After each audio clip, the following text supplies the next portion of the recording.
Hey, welcome back to the channel. It's the snowstorm weekend. We're supposed to get a lot of snow. And in some states, New York, I believe, it was like 12 to 14 inches of snow over the weekend. I live in Greensboro, North Carolina, and we're not really gonna get that much here, maybe up in the mountains, but I thought I'd get out of my house before it gets worse and I'm stuck. Even though it's not gonna snow that much, the roads are always super icy. And the problem is, it's not my driving, it's others. When people get stuck and there's all this traffic, it ruins your entire day.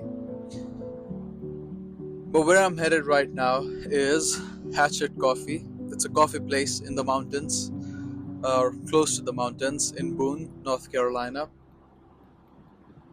And as I'm going there, I thought I could record something and talk to you guys about a topic that I have been trying to work on for the past 12 months now, and I would like to do more of it this year in 2026. And the topic is controlling what you can control. Or I think I'll title it Control What You Can Control. Or Control What You Can. We'll see. But as I was taking a shower this morning, I thought about this last year, at the end of the last year, when I visited my girlfriend, my wife now. She lives in Poland, so I visited her. I packed all my bags, and when I got to the airport, I didn't get my bag. It was the big 23 kgs check-in luggage, and magically it disappeared. I tried reaching out to Delta and asking what the status is. They can't tell me anything. But doing my own research, I find that I am in Poland, Gdansk, and my bag is sitting in Atlanta. Normally, I would go crazy. I wouldn't know, well, what am I supposed to do? I don't have any other clothes. I always carry just one check-in, and maybe I need to do better. I'm traveling, but I always have one big check-in and one small carry-on with my computer, headphones, and stuff like that. But that week last year on this trip, I was completely fine, completely normal. I remember talking to Victoria and telling her that I'm surprisingly not that much affected, that I don't have my bag and I don't know what I'm going to do for the next 1 week. And after that, I was supposed to go to Sweden, Gothenburg. I work at Volvo, that's where the headquarters are.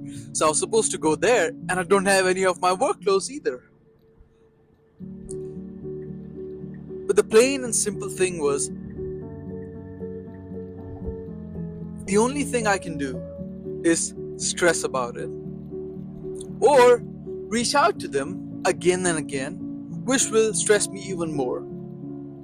The other alternative is I reach out to them once, let them start the process to find my bag and get it to where I am, and go about my day. So that's what I did. I went about my day, and surprisingly, I was not stressed one bit for the next 2 days. I think it took 2 days for my bag to arrive at my wife's place.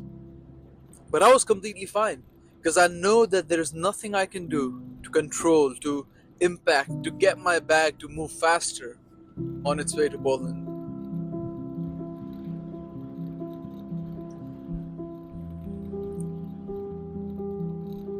And I think you can take this principle and apply it to really any aspect of your life. Is there anything that is worrying you? Is there anything that's stressing you?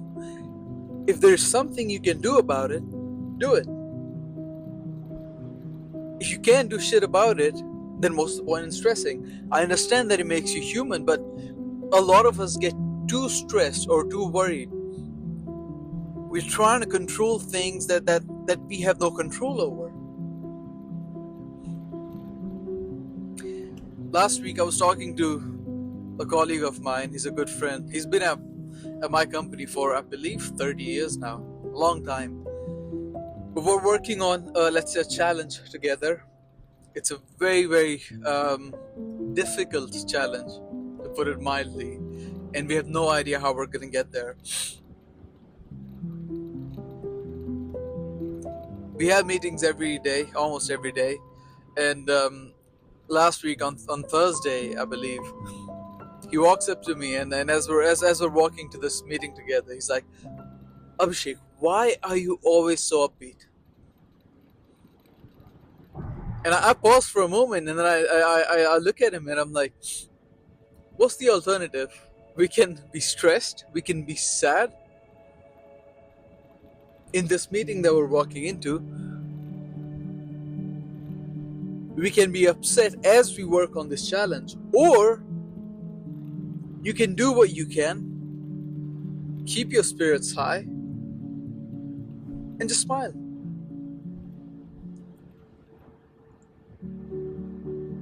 I know it sounds super simple, but these minor things, they contribute so much to your productivity, how you're feeling at the end of the day. And I mean, he looked at me and he said, that was a compliment, Abhishek.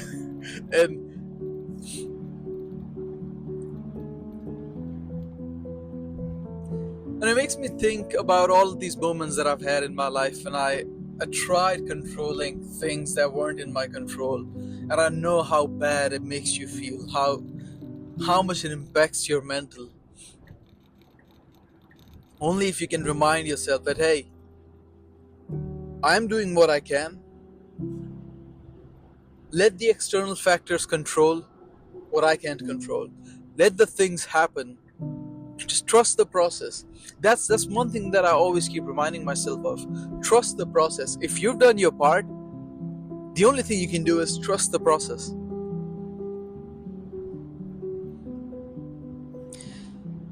But yeah, just a quick rant. Not really a rant per se, but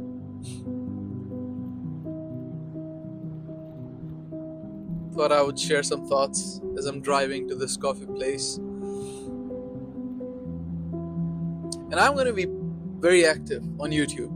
And in one of my videos, the video that goes out in, I believe, 2 hours, I already have it scheduled.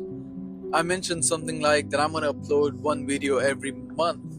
I think I'm going to do one every week. I'll try. I'll do it. One every week, Saturday, 10 a.m. EST. So do your math for wherever you are.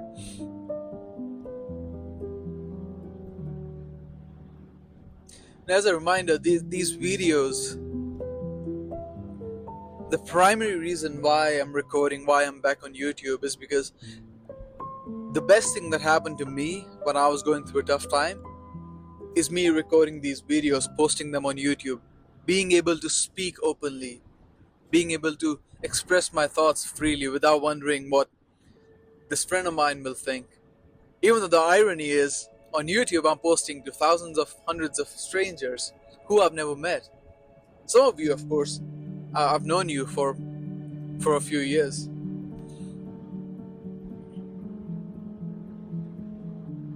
But as I walk through 2026, there's a lot of areas in my life that I have to work through or heal from.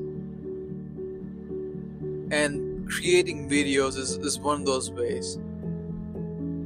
This video, as I'm talking about controlling what I can control, I'm telling myself to do more of it. I'm reminding myself. When I'm done recording this video and I hit the stop button, I'm going to watch it as I edit. And they will help me remind myself of what I'm trying to preach on YouTube.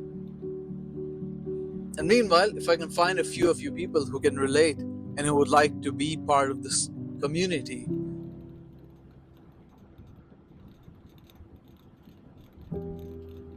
that would be amazing.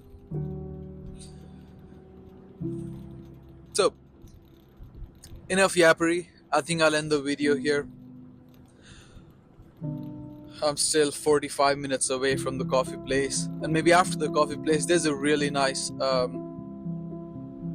part of Blue Ridge Parkway where you have beautiful view. It's a bridge, I forget what it's called. I'm gonna go there, and then on the way back, I need to buy some coffee beans because I'm out of coffee beans. And my favorite coffee place, for some reason, they're no longer ordering the coffee beans that I love. So, right, enough yappery. I'm gonna end the video here. Thank you for watching. If you are a returning subscriber, welcome back. If you are new, my name is Abhishek Sansanwal. Please subscribe so I can welcome you back the next time. Take care of yourself, and I'll see you in the next one.